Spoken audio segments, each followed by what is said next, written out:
প্রতিটি মানুষের জীবনে কতই না ইচ্ছে, আশা এবং স্বপ্ন থাকে। এই ইচ্ছেগুলি আমাদের পূরণ হলে আমরা খুশি হই, আর এই ইচ্ছেগুলি পূরণ না হলে আমরা আল্লাহ তাআলার কাছে নাতারাজ হই।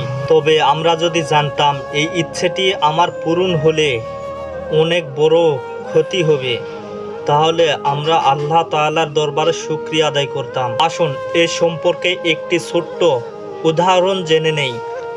ধরুন, আপনার ইচ্ছে হলো একটি মোটরসাইকেল কেনার, অথচ আল্লাহ তাআলা আপনার এই ইচ্ছেটি পূরণ করলো না।